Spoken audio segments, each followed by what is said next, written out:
Tafiditra ao anatin'ny antota taratasy fenoan'ireo kandida mpifaninana amin'ny fifidianana filoham-pirenena izay moa ny fanambaram-pananan'izy ireo araka ny nambarany Bianco hatreto dia mbola kandida manodidina ny 10 eo no efa naraisan'ny Bianco nidika mitovy amin'izay fanambaram-pananan'izy ireo izay Ravakarandriamanalina eo amin'ny sariny Mamra Soanaivo. Manodidina ny 10 eo amin'ireo kandida 27 ihany hatreto no efa naraisan'ny Bianco nidika mitovy ny fanambaram-pananan'izy ireo raha ny nambarany teo anivony ty Bramaleo tena miady amin'ny kolikoly ity. Tafiditra ao anatiny antota taratasy fenoan'ireo kandida mpifaninana ny fanambaram-pananana saingy tsy ny Bianco no mandray mivatan'izany fa ny CES izay mandray ny antota taratasy ary itsy farany no mandefa nidika mitovy eny amin'ny Bianco hoy ny fanamariany tale jeneraly ny Bianco androany. Anatin'ny fahalalako azy aloha za zany tsy membran'ny CES akory fa niany dia ao anatin'ny dossier ataon'ny zareo fahalalako azy ny fanambaram-pananana sy ny fanambarana ny hetra rehetrarehetra zay alohany zay zany dia andefasan'ny CES ny copie an'ireny fanambaram-pananana anisy 27 menada reny zay efa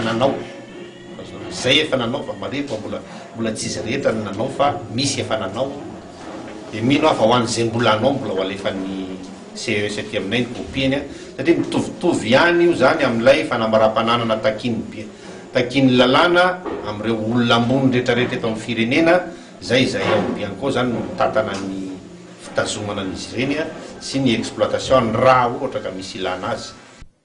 Namolavola sosikevitra eo amin'izay fepetra tokony hajaina mandritra ny fitantanana firenena ho an'ireo kandida mpifaninana amin'ny fifidianana filoham-pirenena ny Bianco. Isy ny lanonana manokana ampahafantaran'izay sosikevitra izay ho tanterahana amin'ny alakamisy faharoa ny volana May ho avy izao eny amin'ny foibe ny Bianco Ambohibao. Ny alakamisy 2 May izao no anambarana ampahibe-maso ireo tolo-kevitry ny Bianco amin'ireo kandida ho fanomezan-toky izay mifototra amin'ireto FDB ireto dia ny fanjakana tsara tatana, ny ady amin'ny kolikoly, ny fandalana, ny fahitsiny sy ny fahamarinana eo am-panatanterahany ny asa mahafiloham-pirenena azy ho an'izay voafity. Ireo kandida antoko politika, vondrona politika sy fikambanana, mpandrarara toekarena ary ny haino amanjery no anatrika izany lanonana izany.